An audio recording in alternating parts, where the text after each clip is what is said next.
আসসালামু আলাইকুম ভিউয়ার্স। এর আগের ওয়েবমেলের ইন্ট্রোডাকশন ভিডিওতে আমি আপনাদেরকে ওয়েবমেলের সবগুলো অপশনের সাথে পরিচয় করিয়ে দিয়েছিলাম। আজকে সেই অপশনগুলোকে নিয়ে বিস্তারিত আলোচনা করব এই ভিডিওতে। আজকের এই ভিডিওর টপিক হচ্ছে কম্পোজ। আমরা ওয়েবমেলে কম্পোজ করে ইমেল পাঠানো যে অপশনগুলো পাই সেগুলো কিন্তু ইয়াহু আর জিমেলের থেকে কিছুটা ভিন্ন। অপশনগুলো সাজানো কিছুটা ভিন্ন প্রকৃতিতে। তো আমরা এখন দেখব যে অপশনগুলো কোথায় কি কাজে কেন ব্যবহার করতে পারবো। আসুন তাহলে আমরা লগ ইন করি।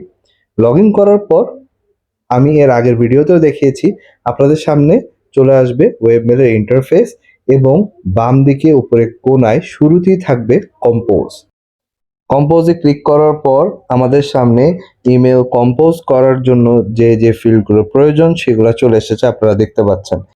এখন ইমেল সেন্ড করার আগে আমাদের প্রয়োজন হয় সিগনেচার, যেটা কিনা আমাদের আইডেন্টিটি ক্যারি করে যে কে ইমেলটা করেছিল বা কার ইমেল তার ইনফরমেশন এই সিগনেচারটা ক্যারি করে। এখন আমি ওয়েবমেলে কিভাবে আপনারা ইমেল সিগনেচার সেট করবেন সেটা আগে আমি দেখিয়ে নিব। এর জন্য আপনারা সেটিংয়ে যাবেন। সেটিংয়ে যাওয়ার পর এখানে আপনারা পেয়ে যাচ্ছেন আইডেন্টিটিস, এই অপশনটা আইডেন্টিটিস, এখানে ক্লিক করবেন। ক্লিক করার পর আপনার ডান দিকে এখানে দেখতে পাচ্ছেন আপনার ইমেল অ্যাড্রেসটা শো করবে। এই ইমেল অ্যাড্রেসে আপনারা ক্লিক করবেন। করার পর প্রথমেই যেটা করবেন অবশ্যই সেটা হচ্ছে আপনার ইমেলের ডিসপ্লে নেম। এইটা যদি চেঞ্জ না করেন দেখা যায় যে অনেকের ইমেল কিন্তু একটু ভিন্ন হয়, তার ডিসপ্লে নেম দিয়ে কিন্তু তাকে আইডেন্টিফাই করা যায়। সো আমার এখানে আমার ইমেল হচ্ছে এটা, তো এটার এগেইনস্টে আমি একটা নাম দিব যাতে করে আমাকে সহজেই যে কেউ খুঁজে পায়, বুঝতে পারে এটা আমার ইমেল। সো এই ক্ষেত্রে আমি একটা এক্সাম্পল স্বরূপ নাম দিয়ে দিব। ফর এক্সাম্পল আমি এখানে নাম দিলাম এমডি আইমান আলী। সো আমি এখানে এটা নামটা দিয়ে দিলাম। ইমেলের ডিসপ্লে নেমটা সেট করার পর আমরা নিচে অর্গানাইজেশন নেম সেট করার একটা ফিল্ড পাই, সেখানে আপনারা আপনাদের অর্গানাইজেশনের নামটা বসিয়ে দিতে পারেন। ফর এক্সাম্পল আমি এখানে এই ওয়েবমেলের যে ওয়েবসাইট আছে এই ওয়েবসাইটের নামটা দিয়ে দিলাম। এরপরে আমি নিচে পেয়ে যাচ্ছি সিগনেচার সেট করার অপশন। সিগনেচারটা সেট করার সময় আমরা HTML অপশনটা এনেবল করে দিব যাতে করে আমরা সিগনেচারটা বোল্ড, ইটালিক বা ফন্ট সাইজ চেঞ্জ করতে পারি। তো আমরা এই অপশনে ক্লিক করার সাথে সাথে কিন্তু সিগনেচারের উপরে যে HTML ভিউটা আছে সেটা চলে আসবে। তো এরপরে আমরা এখানে নাম, ডেজিগনেশন, ইমেল অ্যাড্রেস যেটাই কিনা আপনারা বসাতে যাচ্ছেন সেটা আপনারা বসিয়ে ফেলতে পারবেন। সো আমি এখানে এক্সাম্পল স্বরূপ একটা সিগনেচার রেডি করছি। এটা অর্গানাইজড ওভাবে হচ্ছে না, আপনারা আপনাদের মতো সুন্দর মতো একটা সিগনেচার সাজিয়ে নেবেন। এরপরে যেটা করতে হবে এখানে সেভ বাটন আপনারা দেখতে পাচ্ছেন, এই সেভ বাটনে ক্লিক করতে হবে। ক্লিক করার সাথে সাথে সিগনেচারটা রেডি হয়ে যাবে। এখন যখন আমি কম্পোজে ক্লিক করব আপনারা দেখতে পাচ্ছেন অটোমেটিক এখানে সিগনেচার চলে এসছে, বাট সিগনেচার ভিউটা কিন্তু HTML ভিউ হিসেবে আসেনি। সো আমি এই অপশনে ক্লিক করব। করার পর আপনারা দেখতে পাচ্ছেন HTML অপশনটা চলে এসছে। এখন নিচের সিগনেচারটাও কিন্তু লুকিং চেঞ্জ হয়ে গেছে। সো এই HTML ভিউ অপশনটা আমি ডিফল্ট করতে চাই। এখন এটার জন্য আমি সেটিংয়ে ক্লিক করব। এই কম্পোজটাকে আমি ডিসকার্ড করে দিলাম।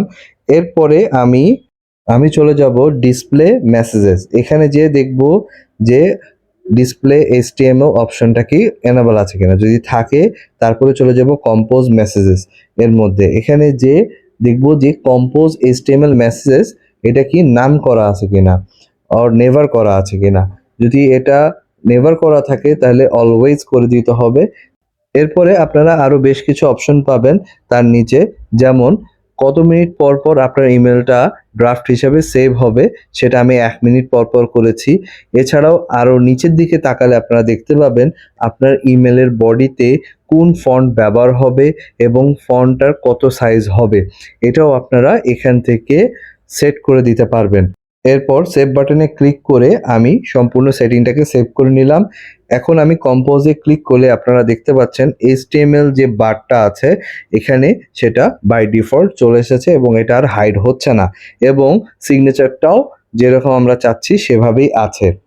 এরপরে যেটা হচ্ছে যে অ্যাটাচমেন্টের নিচে আপনারা বেশ কিছু অপশন দেখতে পাচ্ছেন। এই অপশনগুলোর কিছু কাজ আমি বলতে চাই, সেটা হচ্ছে যে প্রায়োরিটি এখানে দেখতে পাচ্ছেন নরমাল আছে, এটাকে যদি হাই করে দেন, এখানে ওয়েবমেল সার্ভার কি করবে, আপনার কোনো গুরুত্বপূর্ণ ইমেল থাকলে, গুরুত্বপূর্ণ অ্যাটাচমেন্ট থাকলে সেটাকে হাই প্রায়োরিটি দিয়ে যে রিসিভার তার কাছে পৌঁছে দিতে সে সহায়তা করবে এবং সহজে যেন ইমেলটা করাপ্ট না হয় বা সহজে যেন ইমেলটা ডিস্ট্রয় না হয়ে যেতে পারে, ওয়েললি সিকিউর থাকে, এই জিনিসটা সে মনিটরিং করে থাকে।